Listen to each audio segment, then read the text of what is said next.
length here in the back. I don't want you to lose length. Okay. I want you to get more fullness. Okay. I want your hair to not fall down this way. I want it to get bigger this way.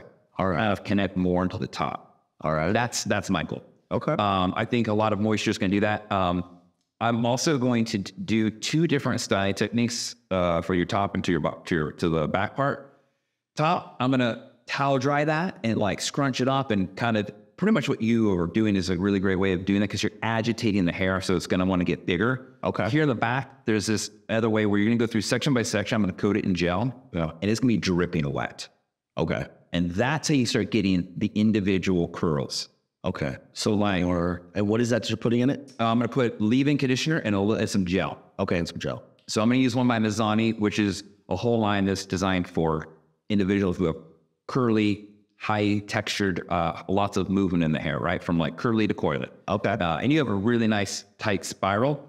And so what I'm going to do is I'm going to show you how to do that. It's relatively easy. I think if you just did what you normally are doing, and you just did it where like you're putting the product in when you're right out of the shower. Like a good way to know that your hair is wet enough to apply product for curly hair like this is you still want it to be dripping down the shoulders. Oh, okay. That's when you apply it. And then what you do, So I'll take a t-shirt and almost scrunch it till it's... that's what you're going to do after you apply the product. So apply the leave-in, brush it through, put a ton of product, comb it through, then do what you're doing. Okay. And then you'll notice that the curl's going to have a lot more definition. So that's the thing. Like this is day 3, and you should see day 1. Day 1, like every little piece is super coy. Okay. So if you do this, you can get some life out of it too. Heck yeah. Yeah. So what I want to know is, like, what do we got? You got anything hiding up in the front hairline? No, you have a great hairline. Yeah. All right, cool. You're like looking up, you're like, yeah. How about you? It's getting gray, and that's really starting to worry me. Don't worry about that. Great is nothing, man. Well, when it starts coming in, I'd rather it just go all the way. Yeah. I'll go silver fox with it.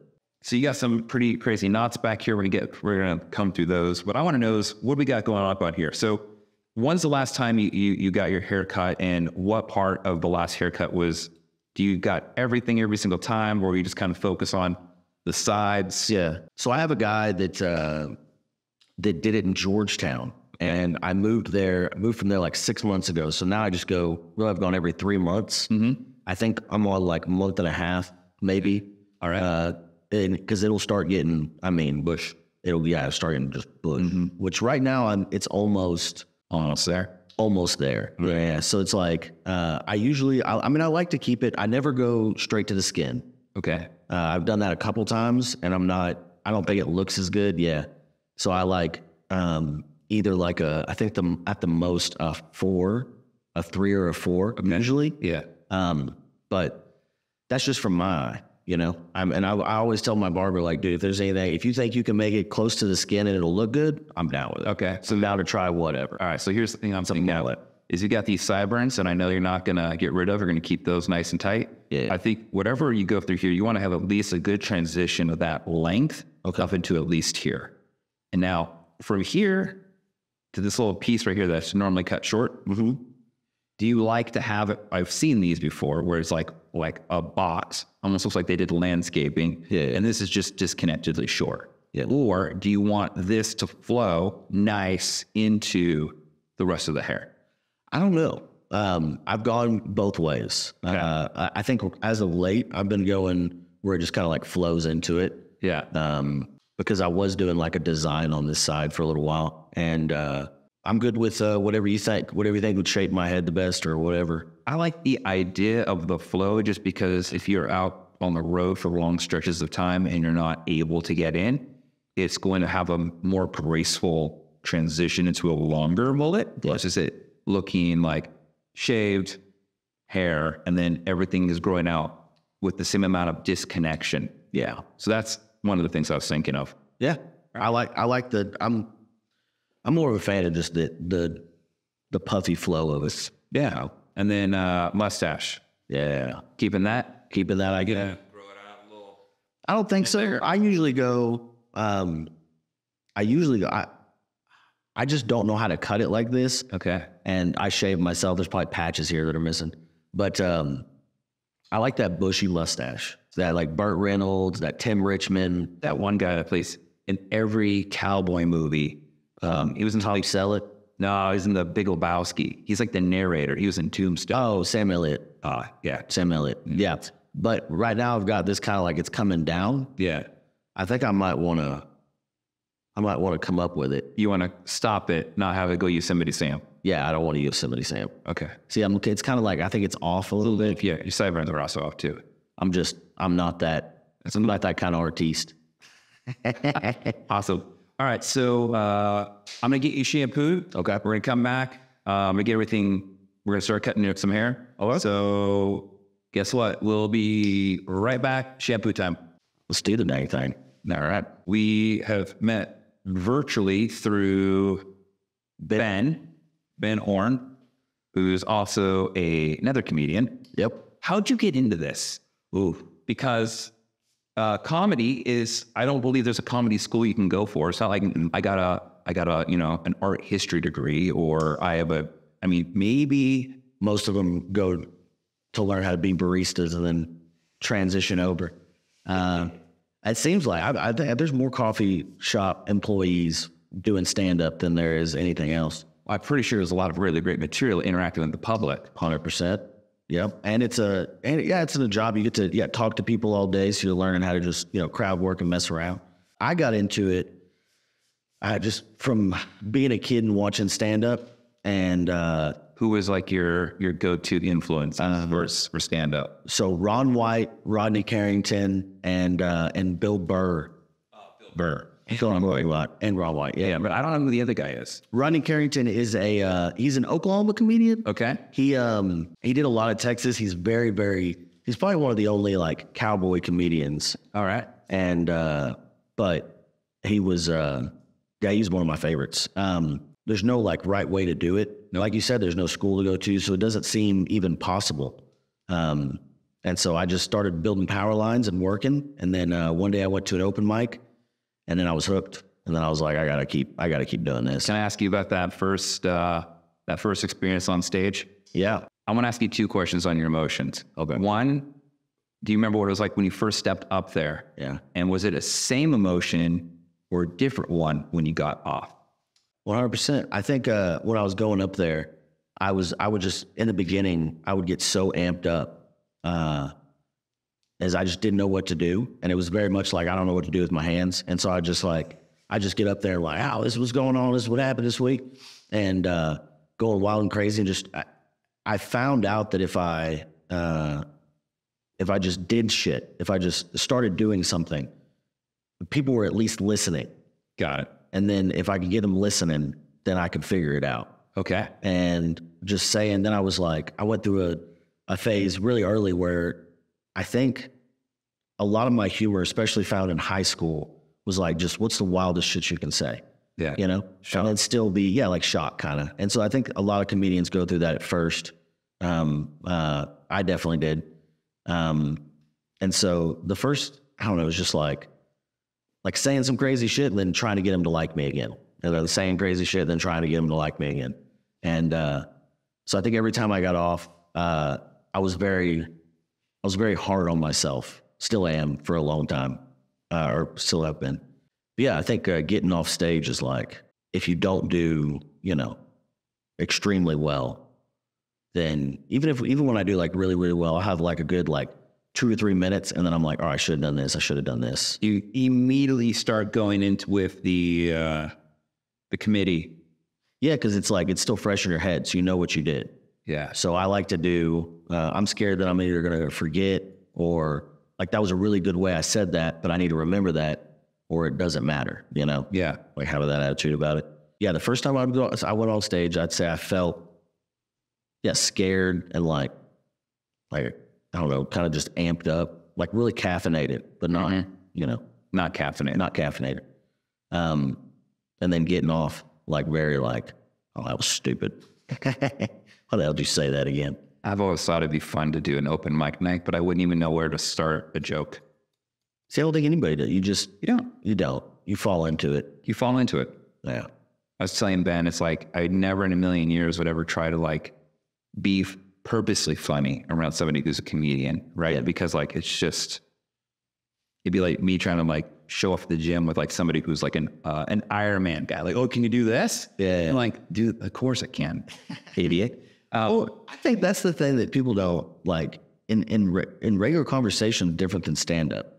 Like, comedians are probably more inept to be funnier just in person, but it doesn't mean that you are. Some of my favorite comedians,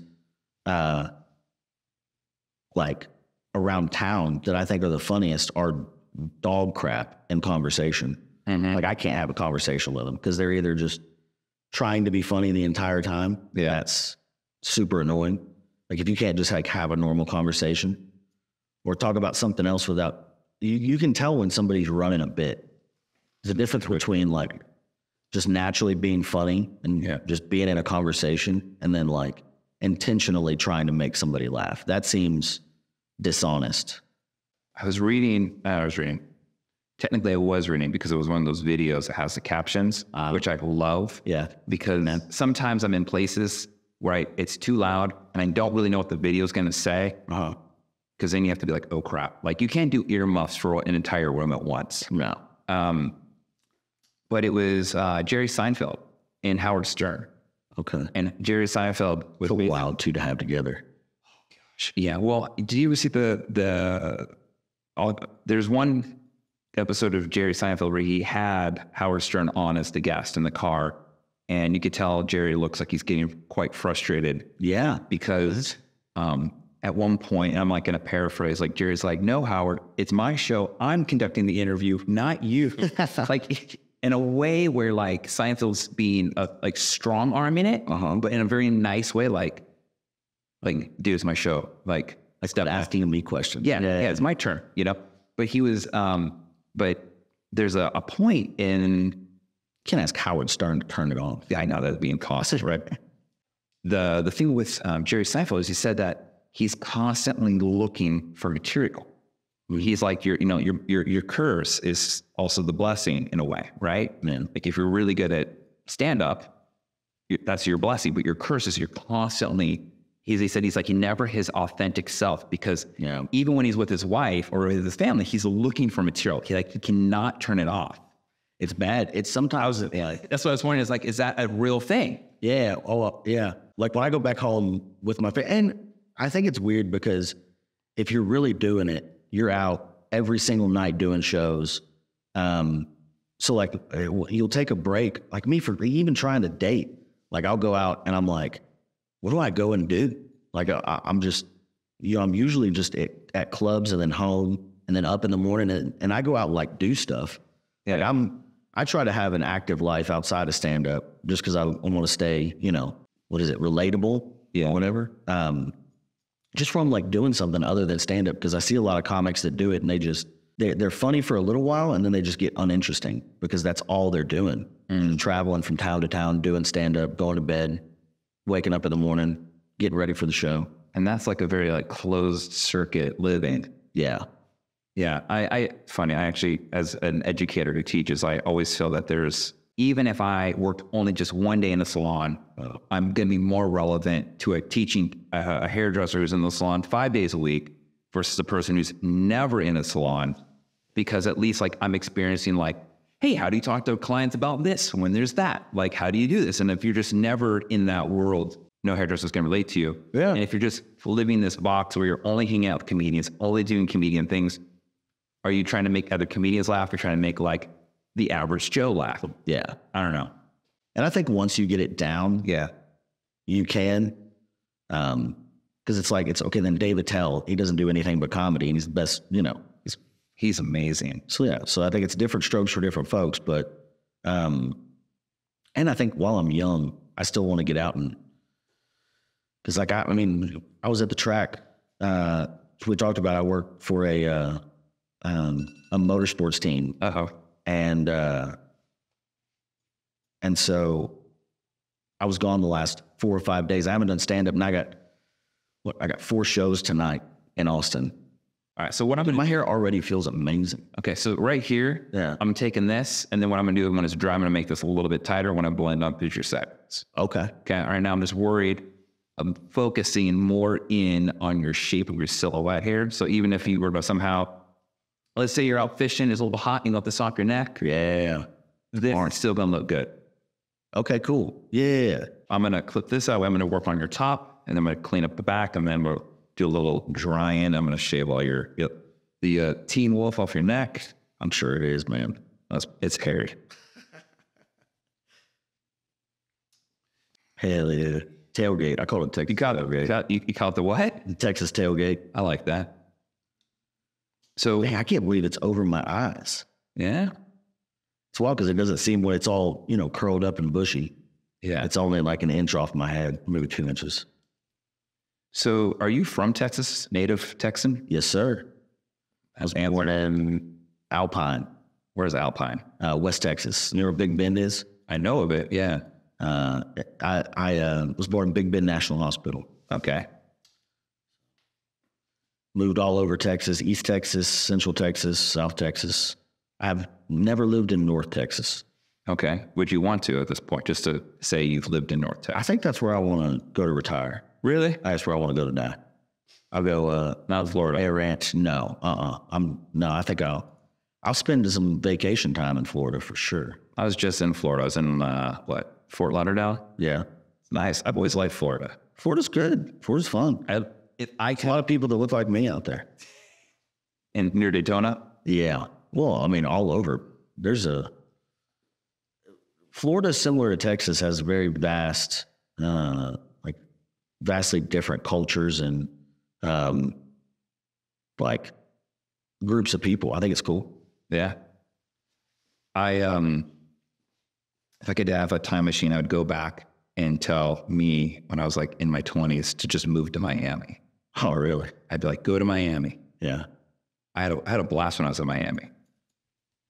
It's just the nightlife was fun. Lots of, a lot of good Latin food. Oh, yeah. Everyone was beautiful. There are pretty people there. And it's surprising because most, kind of coastal towns, there's a lot of sun. People are out all the time. Mm-hmm. I wonder what's different about Florida that people stay prettier or they just don't stay there very long. I don't think they stay there very long. That's the key. Right. So I graduated high school from Los Fresnos, and there's a lot of fishing activity and a lot of shrimp boats and crab boats that go on. Mm-hmm. And there was one lady that she was in her 70s and she was still crabbing. And there are leather jackets that looked more conditioned than this lady. But it's wild because you're in the sun all day. Man. But then you're also just in a humid climate. So it's not like you're drying out. Yeah. It's weird. It gets a preserved leather. I worry about that, man. Really? Well, because I worked in the sun for a long time. 8 years I built power lines and I worked in the sun and I never wore sunscreen, never did any of that. And I always had a baby face. I was always a baby faced guy. Everybody's always you have really good skin. And if I could go back in time and just grow, if I could just grab 18-year-old me. Yeah. What would you say? I'd smack the hell out of him. I would never stop hitting him until they drag me out.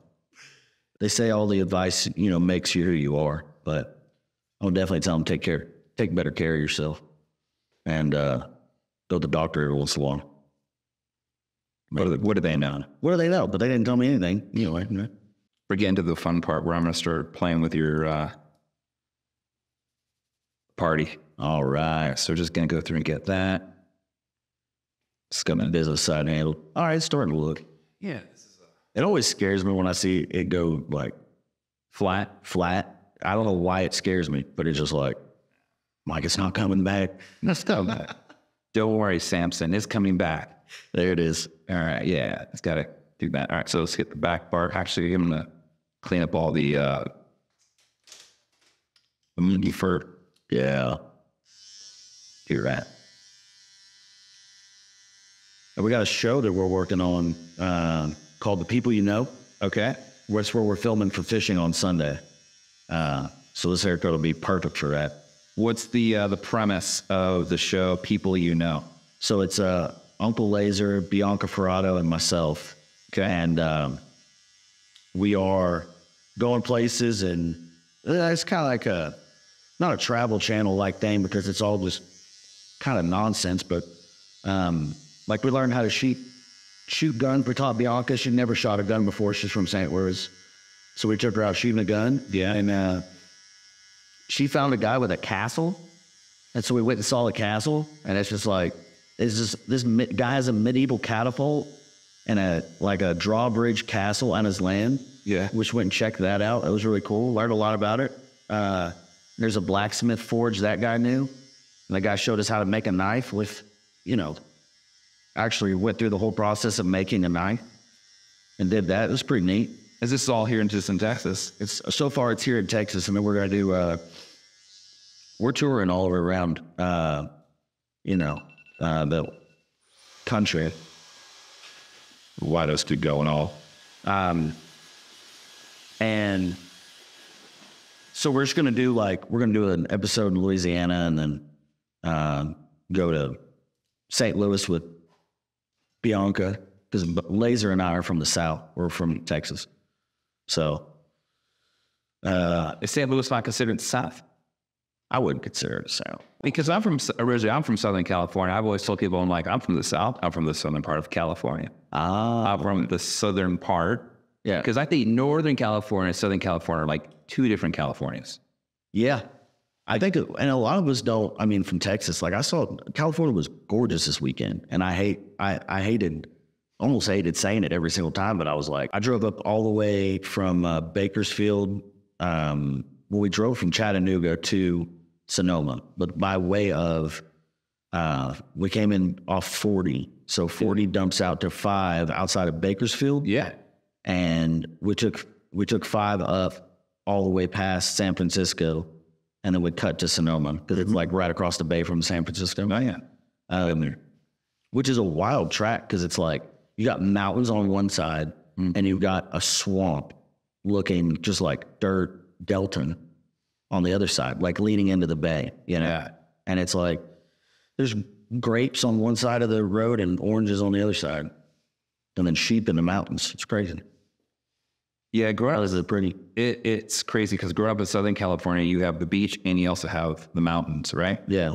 So depending on how the weather is, you could get snow, and that snow would stay until April or May. Whoa, on the mountains. Yeah, and it'll be 80 degrees. So you could wake up and go snowboarding and then go surfing in the afternoon. Oh, that's great. And nobody believes it until you actually witness. There was this, I was dating a girl who did not live in California. She came out to visit, this is years ago, and she's like, did your roommates just say they were going to go snowboarding? Yeah. And I go, yeah. She goes, aren't we going to the beach?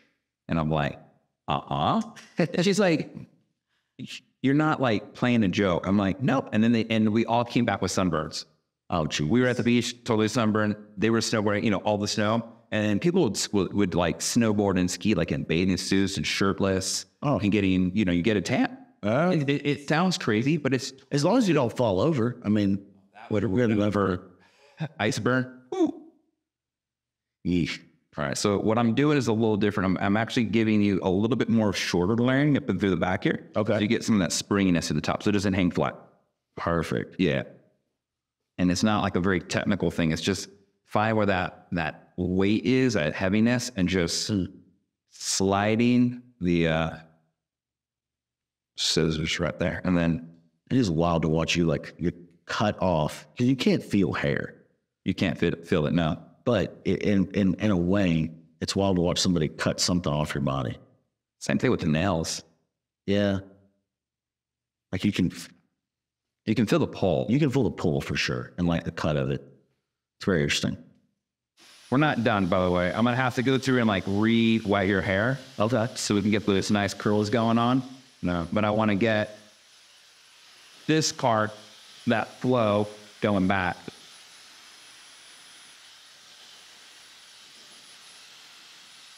So how would you classify your particular blend of humor? I've seen on your Instagram, by the way, you should do a shameless plug at this point since I mentioned it.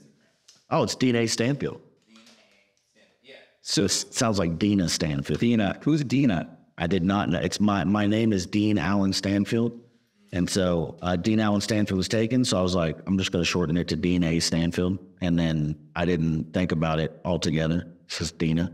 But it works. It works, whatever. And by the time I realized it, I'd already had, I had a couple like videos go viral on it. And so I was like, it's fine. No. They think I'm Dina. They think I'm Dina. Could that be like an alter ego character you create? There you go. I'll just cancel the whole thing. Just make like anti-Dina. Anti-Dina. Like you could have Dean and then Dina, like your twin sister. And oh, like a real. We both have lesbian haircuts. Oh man, you talk about. So see how that's gonna go. It's gonna blend in. Yeah. Yeah. So I'm gonna go through and do that right through here. To me, like being a comedian right now and the social climate seems like it would be the craziest time to be like, let me go out in front of a strange group of people. Yeah. And let me just tell things that I find funny that half the people probably in like a 1 mile radius are also going to find extremely offensive. Yeah. But that's the fun of it. I don't know. Like I think it's not hard now because the pendulum is swinging. Okay, so it swung all the way this way, and we got in, probably 3 or 4 years ago, it started to swing back. I want you to talk to me about this because I love looking at cultural stuff, right? Like things go this way, and then I always think about, if you think about early comedians, right? Yeah. They were very tame. And then you get somebody like a George Carlin, 7 Dirty Words, right? For sure. Then you get Richard Pryor, right? Way dirtier. Yeah. And then you get into somebody like Andrew Dice Clay, takes it to, and then he who's the guy that screamed all the time? Sam Kinison, right? Yeah. And then in the 90s, you get, those guys kind of get quiet. And then you get like a Seinfeld. Foxworthy. A lot of Norm Macdonald. Yeah. Started coming up, but then you have, so like my question is like, what was considered wild usually ends up getting accepted at some point, right? Yes. So with the current, like, or it's just like it's been done before. Totally. Was Carlin yelled about it, so did 600 other people. Yeah. Took that style and went with it. So you feel like the pendulum's swinging. So I would like you to explain that because I don't want to assume what you mean by that. I think it's it's done, like you said, 4 or 5 different times. It's come and gone and come and gone. And I think we're at the point it got so wild and crazy. Like you remember like Lenny Bruce, and George Carlin, both got canceled for what they said on TV, and at some point during their careers, and then that stopped happening. Like people were like, no, freedom of speech is freedom of speech. You need to be able to do that. I don't know anybody in the 90s and 2000s that got canceled, but then you start seeing it again in the late 2000s where people started getting canceled for either saying something or doing something on stage, right? Yeah. And so that made everybody quiet back down. And like kind of group of comedians came up in an era where you had to really think about what you're saying while you're doing it. So I remember the old Austin, like maybe 2017, 2018, you really had to be careful about what you said. Really? You would just be asked not to come back if you said certain words or if you joked about a certain topic. Yeah. And then, in my head, I'm like, all right, well then that's the joke I want to do now. More like the child, like, don't do this, and so you want to do it more. Exactly. So I think it's swinging now where it's like comedians are getting away with saying the craziest stuff, which I think is good. But then, we'll go through that phase again, I'm sure. It switches with, what makes people laugh. If you're offending people and the culture is in that state, then then it's not going to be funny, right? So I think some of that shock humor isn't the way to go. I'm just looking. This one's still longer. See, I'm trying to see. I think I try to quarter up with my lips. Yeah. To the deal. Yeah. but I always end up, I think this lip's higher than that lip. That's very possible. The bones in your body are usually more symmetrical than cartilage and lips. Those things are like not, I mean, I'm going to use this as my example. Have you ever seen a skull where the eye sockets are completely like higher or lower? You don't. You know, eyes that look higher or lower. But that's just how. I guess so. I've never seen, If you just think of like skulls are usually symmetrical. Yeah. But the things that are built on that are like not symmetrical. It's a lot. So like, this is tripping you out, huh? Yeah. This angle, I keep looking at myself and I keep catching myself in the mirror. Yeah. I'm just making like a dumb face while I'm looking at you. I'm like, try to fix it. No, I bet you're going to go back through here and you should just see me like checking myself like. You're going to watch this and go like, man, I would like fix my posture.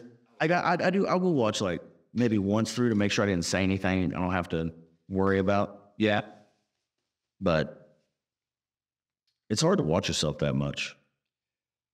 Yeah. Or it should be, I think. Afterwards, I'm going to have to go through, edit this, make sure the audio sounds good. I'm going to have to listen to it so many times, and all I'm going to keep doing is cringing every time I hear my voice. Or maybe at the time you and I are laughing, I'm listening to it, I'm like, why did I say that? Oh, yeah. You know? Oh, there's probably already 30 of things I said already. Hey, man, you know, I'm in a no censor zone. But like, I actually have, because I grew up listening to so much comedy, I think like, for me, I look at it like, good luck trying to offend me. I grew up watching Self. Yeah, dude. So like, for me, you're not surprising. I'm like, there's very much you're going to be able to make me feel embarrassed or turn red or go like, okay, that was over the line. I mean, and if you do, whatever, let's find it and let's argue our way out of it. Like, hey, you know what? I say shit I don't mean sometimes. I'm trying to be funny. Yeah, and sometimes, like the way Bill Hicks used to do it, is he would kind of push the line to like get a reaction from the crowd who's not giving him any response. Yeah. If you don't laugh, look, we're doing something. We're doing something. All right. So I have a bunch of leave-in conditioner in your hair. You can already see how the curls are getting nice. Yeah. This right here, these pieces, they need water, they need moisture. So what I'm going to do is I'm going to spray down your hair. And when I get your hair to the level of saturation, I'm going to ask you to run your hands through it so you can feel like a tactile memory. Okay. This. Yo, by the way, I looked raggedy when I came in here, dude. I didn't realize it, but I was like, man, you look a little rough. Now that I've been trimmed up, I'm like, oh, I can't imagine, dude. I feel better. Well, that's good. Yeah. Well, a little head massage is always good. Head massage are the best, dude. Yeah, man. Mm-hmm. Oh, this reminded me. Foot massagers. When was the last time you had a good foot massage?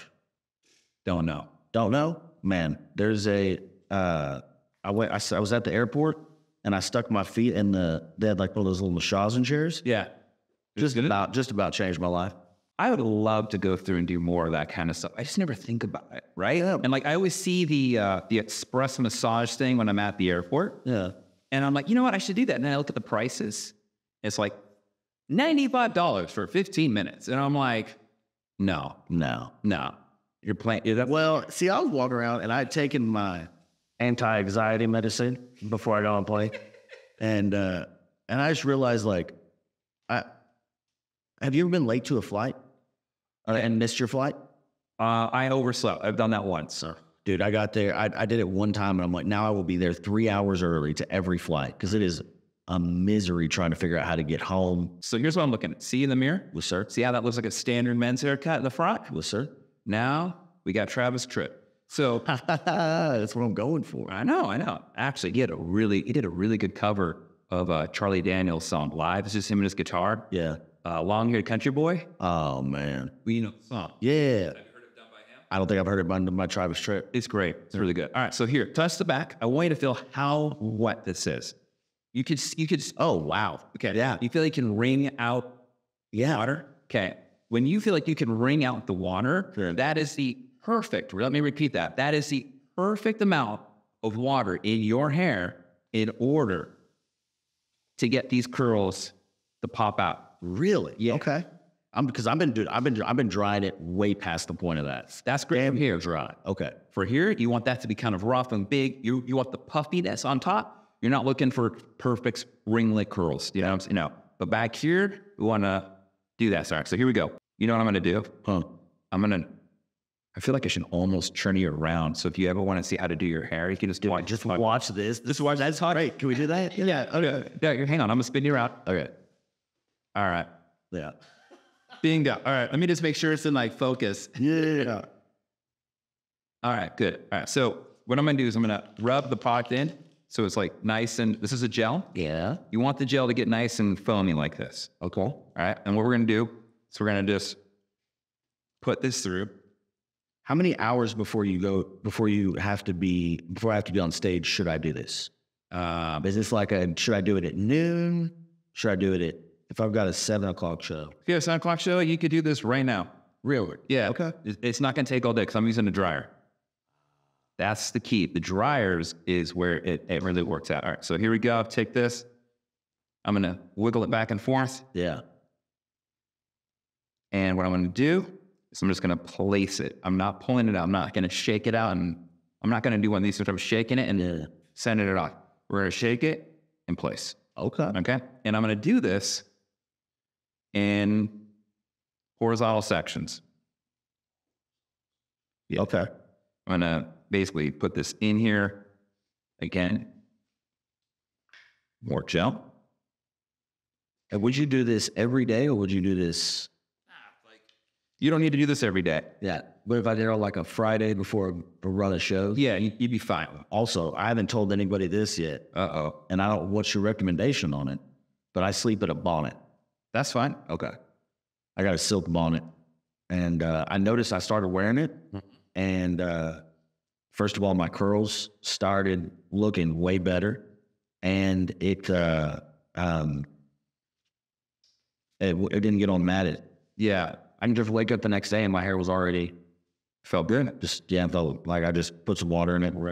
You know what you could also do too if you're like wanting to just like, I don't know, you had to check them emails, is hanging out, is they have those blow dry bonnets where you are able to, you put the bonnet that's connected to a blow dryer. Yeah. And you just put it over your head. And then it dries it in like 10 minutes. 15 minutes. Yeah. That one is not my favorite, but it's not a bad one.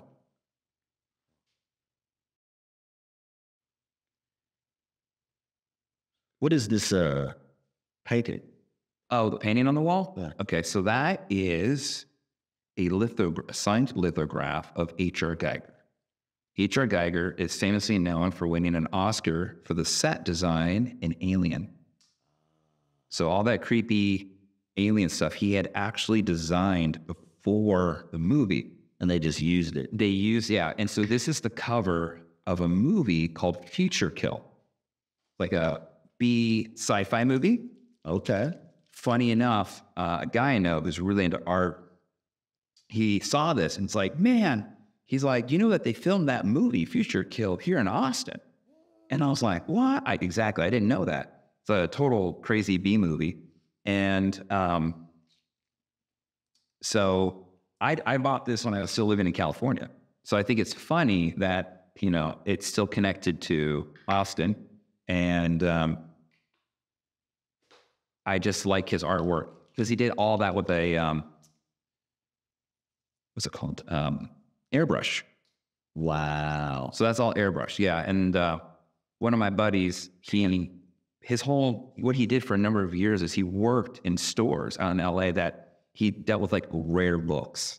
Now, and I mean rare books, like you want something from like the 12th century, you got it. You want a first pressing of a book that's like no longer in print, or maybe a book that is, you know, no longer printed for who knows what kind of reasons it may be. Like we're talking taboo stuff. Yeah. He's the guy you'd want to ask and he'd be able to find it for you. And wow, yeah, it was at one point, we just used to burn literature. And that was the last time the eyes will be put on those things. All right, so here we go. So now we got that. I'm going to add one more squirt of this all over. And what's going to happen is you're going to have these perfect little like ramen little looking noodles here in the back. Okay, so now that you're here, so here's the sound you want to make when you're even just scrunching it in. Yeah. Okay. Like you're walking in soggy shoes and socks. Yeah. That's crazy. Yeah, it needs to be that wet. Okay? Okay. So what you do after that is all that water's in your hair. It's going to take a long time for that to dry. Yeah. So what we're going to do is going to take a towel, tilt your head back for me. Some people like using t-shirts. I do. I have a t-shirt I use for it. Yeah. Some people like using microfiber towels. I like the ones for cars better than ones for hair. Hell yeah. Because they're bigger. I got a bunch of those. Me too. As you saw my right out front. Ah, that El Camino, dude.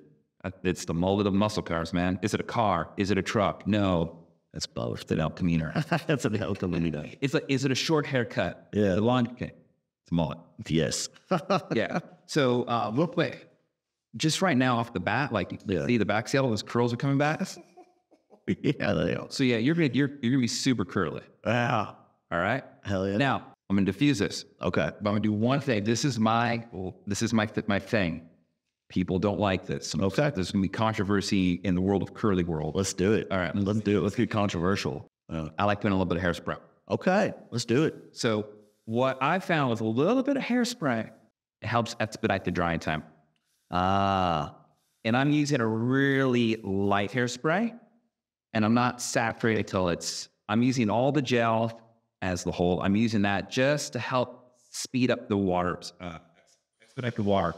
Okay, that makes sense. All right, so you use a diffuser. Now, All right, and we're just gonna start hovering. Diffusers and curly hair in general, it's very simple. Diffusing, well, I'm gonna put in a term that most Texans might understand. It's like good barbecue, low and slow. okay, I like that. Yeah, so low speed, and Low heat. yeah, because the speed of the airflow is what causes the frizz. Okay. So if you don't want frizzy curly hair and you want it to be more individualized curl, low speed, high heat. Okay. Oh, high heat. What's the high heat? Yeah, exactly. All low speed. Okay. And what's going to happen is it's going to get dry. It's going to feel like it's not getting dried. Yeah. But then all of a sudden it's like, boom, it's dry. Oh. Yeah. Yeah. And you can even turn down the heat a little bit, but it's, and then I'll show you how to shake it all out. And then you're going to get big hairs. Your on stage persona, if you will. Okay. Yeah. So like Larry the Cable Guy was a character that guy, Dan Whitman, and then he created. Yeah. And then, but everyone thinks he's really that guy. Yeah. Well, I think Dan just became Larry the Cable Guy. Yeah. He's Dan Whitney, but he became that guy. He had to. It's people can tell authenticity. Because it seems to me like your jokes and your humor, even that you showed up wearing the NASCAR shirt. Yeah, it's how I got off the airplane. One of the best advice I got early was from a comedian, and he said, just be yourself, and people will start to mess with you. You know, if you're authentically you, people look for that, and so be the best version of yourself you can be. And for me, I was like, all right, if I'm doing stand up, if my goal is to have, be the best stand up comedian, then what can get me there, and it's just living whatever cool life I want to live, and then do comedy while I'm doing it. I got the opportunities to work. I drove trucks prior, and so I got an opportunity to work with a racing team, and I was like, man, that's so cool, and it is every day. Like getting up, like this weekend, we worked from 5 a.m. to 10 p.m. Every day. That I wasn't driving, but we're changing tires, we're wiping cars, filling the cars up with gas. Like we're doing brake checks, bleeding brakes. Like it's work and it's fun. 10, 15 years from now, having all those, as I'm not going to be able to do this when I'm 45. I might be able to race on a team and be a driver. Yeah. But there's no way I'm going to be able to work on a pit crew. Like, yeah. Working on a pit crew is for your early 20s. Like you see guys in their 40s and 50s doing it, and they're engineers or they're higher up. It's taxing on your body. But it's also like I grew up in a trailer, and I always wanted a mullet when I was a kid, and my dad told me it looked like white trash. He had a mullet when he was a kid, and he's like, it looks trashy, so don't do it. And I was like, as soon as I could grow it, I was like, I'm growing. I don't know if that answered the question. No, I mean, I think you hit on something great about authenticity. Like, in a world where like, I think social media has probably been like the worst for authenticity. Yeah. Because if you go online, everyone's having the best of this, the best of that, right? And then you shit on people for sharing, they're like, I'm depressed today. We're like, shut up. What do you have to be depressed about? Yeah. But like, we're only able to celebrate the happiness and the good times, even if it's fake. Yeah. But like when somebody's like, isn't feeling vulnerable, they're like, I'm having a shitty day, and they talk about it, like that's actually being more authentic. Yeah. And I started thinking about that, like, why do people have so many weird things and hang-ups? Yeah. And I'm like, well, yeah, because they're looking in the land of make-believe on their phone. Yeah. All day. All day. I don't know. And that's how I deal with social media. It's not, I just post on there whatever I'm doing. Like this last drive we did, I went from Chattanooga to Sonoma, like almost all the way across the country. Yeah. And it was a 2,416 miles in 4 days, which is, 500 miles a day. Yeah. A little more, but which isn't that bad, but it's a long way to sleep on a twin mattress on the side of the road. We'll just stop every once in a while. I take a picture and then get down the road, take another picture. Like I got a picture of the same day, mountains, snow. Like we stopped off at a rest stop and it was just covered in snow. Yeah, so I got out and took a picture, and then that night when we stopped, it was in the middle of the desert. Like took another picture. Right, this was in 24 hours. How did you get into grinding? I got my CDL when I was 19. For building power lines, we had to drive a bucket truck. Okay. And so I had to be CDL certified. And so I got my Class A. And when I stopped building power lines to do stand-up, I did transport job for a while. What's that?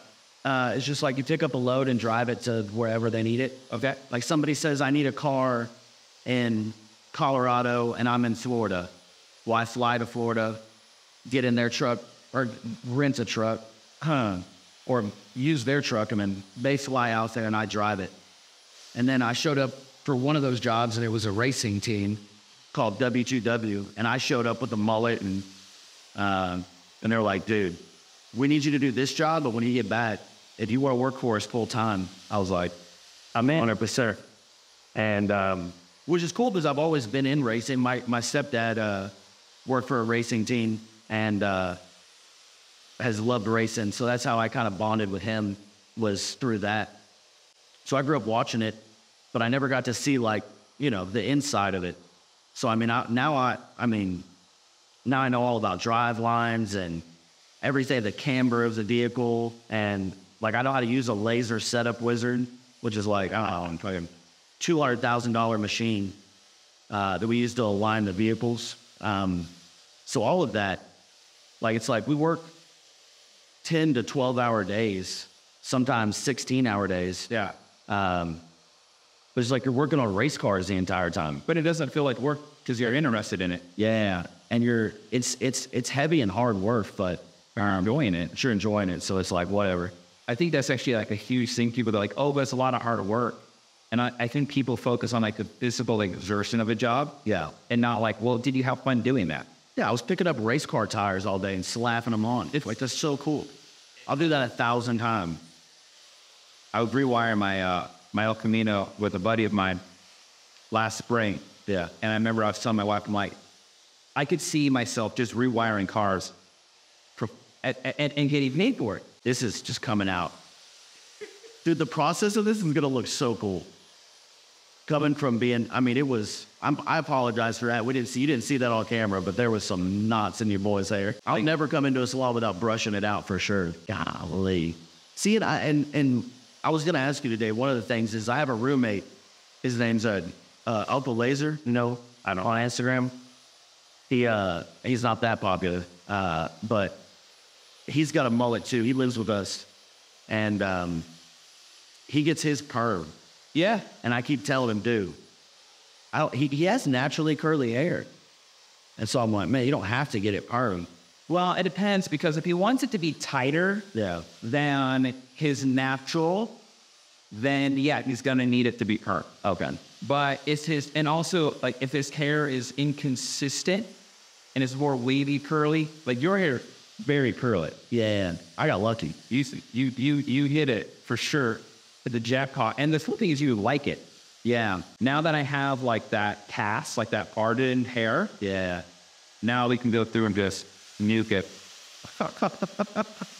It does look like ramen noodles back there, dude. Like what? Looks like ramen noodles. Run your hands through it. Golly. But see how they'll, okay, so feel these? Yeah. There's still a little water in there. If this gets too hot on your head, just move forward. Okay. That's that's how I like to communicate. So instead of me suing it, you're fine. You just move away from me and problem solved. Okay. But I'm sure it's one of those things where, like, if you go halfway through it, Let it, like right now, if we stop where you're at, Yeah. it'd be fine. okay. For like air drying on a nice like hot day, if you're, but if you're going for something where like, let's say you're doing your Comedy Central special, Yeah. you're not gonna let it air dry. No, we're gonna complete it anyway through. I can already tell right now. Yeah, so That's insane. yeah, curls, man. You have really nice curls. Yeah, man. We're pretty much done. Real. Yeah, because that hairspray helps. And what you're going to want to do is you're going to go through and take your hands and shake it at the root. Okay. And that's how you get that volume that you're going through in the front. And then here on the back, I'm just going to go through and just now I'm scrunching it up. Okay. Now that it's dry, now you can go through it. You start doing that. Yeah. Go for it. Yeah.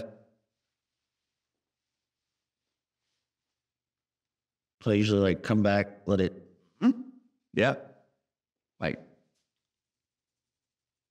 this is the best way to break them up is you want to make sure you have contact of your fingers onto your scalp. Okay, that makes sense. Because then what happens is you're moving. Yeah. And you see how it starts to expand it? Yeah. But what's the cool thing about keeping the contact on the scalp is now you still have the curl. So you see how you saw the definition? Oh yeah. It's bigger. So if I want to shape it, like, cause I always go to shape it and I go here Yeah. and I kind of just, That's fine. is that fun? Yeah. Like here? Mm-hmm. I don't know why that's so go from under or go from top when I'm doing the shaking? So like for me, I would probably do it like this. Okay. Because I can get in there and if I want it big, you want to lift up. You want it flat, you go down. So just whatever way your fingertips are moving is how it's going to do that. Okay. I gotta hold the tongue the right way too. Pull these furrows apart real quick. Yeah, but now see how you get your, Oh yeah. and then if you do want like a little bit of like this to kind of like have a little bit more of a flow, it's a little hairspray. Okay.